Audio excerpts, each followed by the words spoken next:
Police స్టేషన్కి వచ్చినటువంటి సమాచారం మేరకు బావాయిపాలెం చెందినటువంటి మజ్జి యేసు అని యేసురాజు వయసు 26 సంవత్సరాలు ఈయన శవమై బావాయిపాలెం శివారులో కనిపించింది. దాంతో దర్యాప్తు బృందం వెంటనే మేము కేసు నమోదు చేసుకోవడం జరిగింది. నమోదు చేసుకున్న వెంటనే ఈ నేరస్థల పరిస్థితిని చూస్తే ఈ మృతుని యొక్క కుడి చేతిని నరికివేసి అక్కడ కాలవడిని పడేసినట్లుగా కనపడతా ఉంది.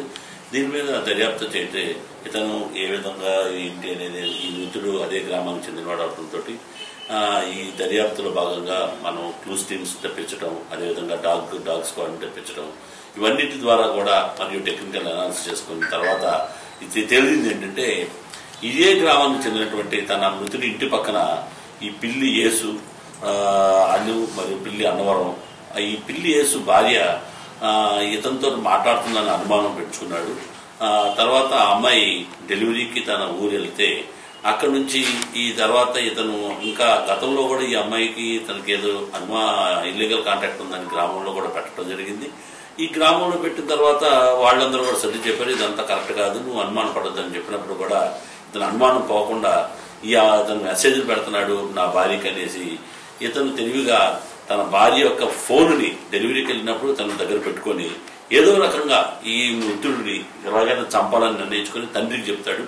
ఇతను నా భార్యని ఇచ్చేస్తున్నాడన్న ఒక బాగా అనుమానం పెంచుకుంటే తండ్రి కూడా దాన్ని నమ్మి ఇద్దరు కలిసి ఎలాగైనా సరే ఇతను మృతుని హతమార్చాలని చెప్పేసి ఓ ఉద్దేశంతో గద్దాడి శ్రీనివాసరావు కొలమూరు గ్రామస్తుని ఉండి మండలం కొలమూరు గ్రామస్తుని గద్దాడి శ్రీనివాసరావుని కూడా సంప్రదించుకొని ఒక పథకం పన్నారు. ఈ పథకం ప్రకారం మృతుని యొక్క భార్య పెట్టినట్టుగా ముద్దాయి భార్య పిల్లి యేసు యొక్క భార్య మెసేజ్ పెట్టినట్టుగా ఈ మృతునికి మెసేజ్ పంపడం, మా తర్వాత ఎవరూ లేరు మా ఇంట్లో మీరు రండి కలవండి అని చెప్పేసి మహదేవపట్నం రమ్మని చెప్పేసి ట్రాప్ చేసి ముందే పథకం ప్రకారం రమ్మని చెప్పి పైపెచ్చి ఎవరు లేదు తన ఇంటి పైన డాబాకి రమ్మంటే మృతుడు అక్కడికి వెళ్ళడం, అక్కడికి వెళ్ళిన తర్వాత వీళ్ళు ముందే పథకం ప్రకారం పైన వీళ్ళందరూ ఉండటం, ఇతన్ని పట్టుకున్న తర్వాత అతని దేహశుద్ధి దగ్గర గ్రామస్తులు ఇతను అర్పులేని గ్రామస్తులు వచ్చి పోలీస్ స్టేషన్కి తీసుకెళ్ళండి అంటే లేదు మా ఊర్లో పెద్దల దగ్గర పెట్టుకొని పంచాయతీ చేసుకుంటామని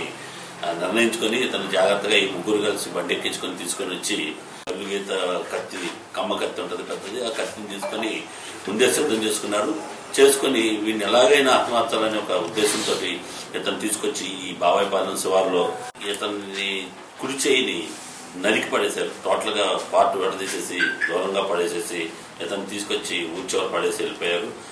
ఇతను ఎవరూ రక్షించేవాళ్ళగా అధిక రక్తస్రావం అయిపోయేసి అలా దొల్లుకుంటూ బాధపడేదంతా అతను మరణించడం జరిగింది. తదుపరి మా దర్యాప్తు బృందాలు నిర్మల్ సిఐ గారు, సుభాష్ గారు, నిర్మల్ ఎస్ఐ గారు, అదేవిధంగా కనపురం ఎస్ఐ గారు మరియు చేబ్రోల్ ఎస్ఐ గారు ఒక 3 బృందాల కింద విడిపోయి ఈరోజు పై ముగ్గురిని కూడా అరెస్ట్ చేయడం జరిగింది. ఇందులో భాగంగా మృతుని యొక్క చెయ్యి పడి ఉన్న ప్రదేశాన్ని గుర్తించడం, అతని చెయ్యిని మనం స్వాధీనపరచుకోవడం, కుడి చేతులు స్వాధీనపరచుకున్నాం. అదేవిధంగా ఏదైతే ఈ హత్యకు ఉపయోగించినటువంటి కత్తిని, అదేవిధంగా ఈ మృతుని యొక్క మోటార్ సైకిల్ కూడా వీళ్ళు తీసుకెళ్లి దాచేశారు. ఆ మోటార్ సైకిల్ అదేవిధంగా వీళ్ళు ఆ రోజు నాడు మృతుని తీసుకొని రావడానికి ఒక మోటార్ సైకిల్, తర్వాత తండ్రి ఇంకో మోటార్ సైకిల్, మొత్తం 3 మోటార్ సైకిల్ కూడా స్వాధీనపరచుకోవడం జరిగింది. అలానే ఇంకా వీళ్ళందరూ సెల్ ఫోన్లు ఏదైతే ముఖ్య భూమికి పోషించినటువంటి సెల్ ఫోన్ కూడా స్వాధీనపరచుకొని సెల్ ఫోన్లో ఉన్నటువంటి ఆధారాలన్నింటినీ కూడా చేసుకోవడం జరిగింది. తద్వారా ఈరోజు ముద్దాయిని అరెస్ట్ చేసి రేపొద్దున కోర్టులో ప్రొడ్యూస్ చేస్తాము. కాబట్టి ఈ హత్య కేవలం తన భార్యతోటి అక్రమ సంబంధం పెట్టుకున్నాడు, ఇంటి పక్కన ఉన్నటువంటి మృతుడైనటువంటి ఈ యేసురాజు పెట్టుకున్నాడనే ఉద్దేశంతో పిల్లి యేసు, అతని తండ్రి అన్నవరం, అదేవిధంగా గద్దాడి శ్రీనివాసు వీళ్ళు ముగ్గురు కూడా వాళ్ళ అనుమానంతో ఇతన్ని బలి తీసుకోవడం జరిగింది. మా దర్యాప్తు బృందాలు ఇవన్నీ కూడా కరెక్ట్గా అన్ని క్లూస్ కానీ అన్ని రకాలుగా దర్యాప్తు చేయడం జరిగింది.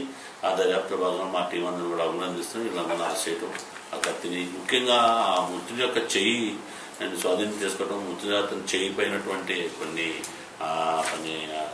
అతను పచ్చగొట్టు పొడుచుకున్నటువంటి అన్ని కూడా మనకి లభించడం, ఇప్పుడు ఆ చేతిని కూడా మనం DNA ఫింగర్ ప్రింటింగ్ పంపించడం కూడా జరుగుతుంది. అదేవిధంగా తను ఉపయోగించినటువంటి కత్తి, తర్వాత అతను ఉపయోగించినటువంటి బట్టలు అన్నీ కూడా స్వాధీనపరచుకోవడం జరిగింది. కాబట్టి అవన్నింటిని కూడా దర్యాప్తులో భాగంగా మేము చేయటం జరుగుతాం. కాబట్టి మాకు ముఖ్యంగా మా టీంలందరినీ కూడా అభినందిస్తున్నాం. మా ఎస్పీ గారు కూడా ఈ ప్రత్యేకంగా ఈ త్వరితగతిన ఈ కేసును మనం పట్టుకోవడం, తగిన ఆధారాలను కూడా చేయడం జరిగింది. ఇంకా మరింత లోతైన దర్యాప్తు ఉంది. ఇంకా దీని వెనక ఎవరైనా ఉన్నారా, ఇంకా ఇందులో ఎవరెవరు ఉన్న భాగస్వామ్యం ఉందని కూడా దర్యాప్తు పూర్తి స్థాయిలో నిర్వహించి వాళ్ళపైన ఛార్జ్ షీట్ వేయడం జరుగుతుంది. మరిన్ని వీడియోస్ కోసం ఛానల్ ని సబ్స్క్రైబ్ చేయండి. లేటెస్ట్ అప్డేట్స్ కోసం వాట్సాప్ ఛానల్ ని ఫాలో అవ్వండి. ఆ లింక్ డిస్క్రిప్షన్ లో ఉంది.